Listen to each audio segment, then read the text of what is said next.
Alright, hi, it's me back with another video. As you can see, my scenery in my setting is a bit different than what the two places that you're typically used to seeing me in.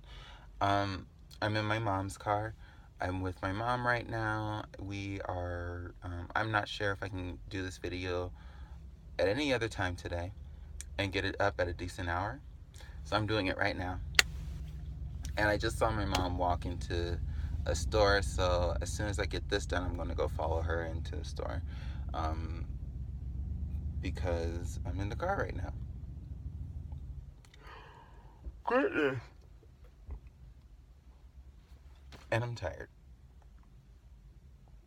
Um, but yeah, my scenery is a bit different, but I'm here with my part 2 video for my top 10 albums of 2016. So if you haven't watched that, go ahead and watch that before you watch this. I'll just kind of go over a recap of the albums that I have up to this point. So number 10 was The Divine Feminine by Mac Miller. Number 9 was um, Ology by Gallant. Number 8 was Mind of Mine by Zayn. Number 7 was Coloring Book by Chance the Rapper. And coming in at number 6 was Glory by Britney Spears. So, moving on from that, let's go ahead and jump into number 5 and jump into the rest of the countdown or ranking or whatever you want to call it. My number 5 album for 2016 was In My Mind by BJ the Chicago Kid. I heard about this album on Twitter. I follow someone whose at name is Cruzan Chocolate. And so she was talking about the album one day. And I just happened to be on Twitter at that time and saw it. And I was like, this is interesting. She was saying a lot of good things about it. So I was like, and she's like saying if you're looking for like a male R&B artist who's not like Chris Brown and Trey Songz and all these people who are doing the R&B hip hop pop thing, then listen to him because he's really doing R&B music and really singing. So, I checked it out and I was pleased. I was happy with what I heard and I loved it. I loved it so much then and I love it even more now. Honestly, to me, my top 5 albums of this year are perfect to me in their own rights. And I really can't say there's much wrong with them. The only reason I'm ranking them in this way is because of what I prefer to listen to. But they're all amazing. But all 5 of these albums are amazing. But Grammy nominated. He's really doing singing, really, really singing, singing very well. And I just loved it. The production was great. He kind of had, the newer up-tempo type of R&B music, while still, bringing it back and breaking it down and, getting more intimate and stuff that I really enjoy. But yeah, my favorite song from the album was Woman's World. Um, I I love that song, and I don't know the history behind the song and what he's had to say about it because I haven't watched any interviews. I feel like the song might be a response, in a way, to James Brown's, well, not a response, but kind of like inspired by James Brown, It's a Man's World, or It's a Man's World, as I guess the official title of it. But yeah, I really enjoyed that song is my favorite song on the album. But I love the album. I just love it from top to bottom, start to finish. Just a great album.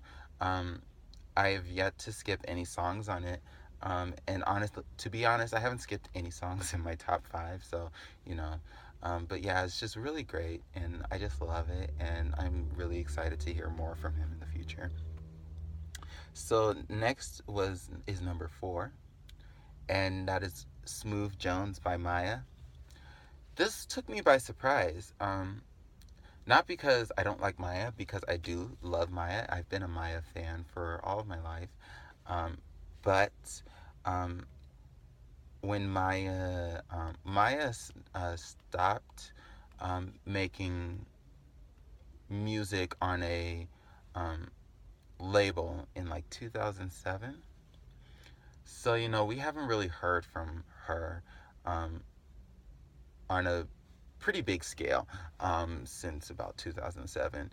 And to be honest, and this kind of plays into my age, I never really listened to a full length Maya album ever. And again, a lot of that has to do with my age um, because I was mostly listening to what my parents were buying. And what was on the radio. So what I heard from Maya were things that her music videos and things that I saw or heard on the radio. It's very rare that I had an album that my parents just bought me, and I didn't start really buying albums myself until I think 2002. So, yeah, I listened to Smooth Jones. I don't know. I follow her on Twitter, and she was saying right before Valentine's Day that she was releasing an album. I was like, okay. And then she released it, and I just wanted to listen to it because I listened to the little EP that she released 2 years ago on Valentine's Day as well, and I really liked it. I liked those 4 songs, so I was like, I'm just gonna listen to this full length album. Took me some time to find it, but when I found it, I was really impressed with it. I really, really loved it. Um, Again, R&B album. It has like I said with the last album, it has the R&B kind of newer feel to it. Um, but at the same time, it's still an R&B album. She's still breaking it down uh, and having those songs that I really appreciate from an R&B artist where they're really just like singing and it's an intimate moment and it just feels it's just like a really pretty moment.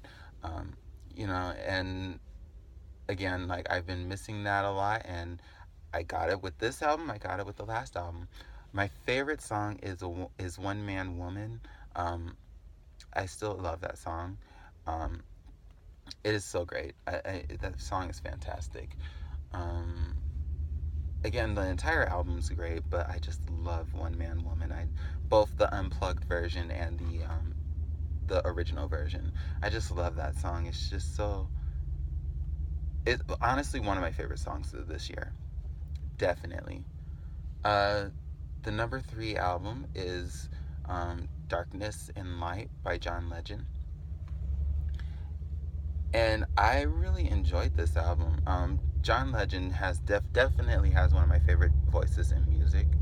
Um, so I always love his music, and I've loved his albums. And I just decided to, well, I got it as a Christmas gift because I listened to it and on Spotify, and I was like, this is a really good album. It was very different for him, um, but it's very good. Different. He took a chance, and it really paid off. I really enjoyed it. I thought the features on it were amazing. I love the feature with Chance the Rapper. I love his voice and Brittany Howard's voice on Darkness and Light. I love that song, and her voice and his voice together is just amazing. And then Miguel and Overload. Um, I'm not a huge Miguel fan, but I love him when he's on features because it's just enough of him and just enough of the other person.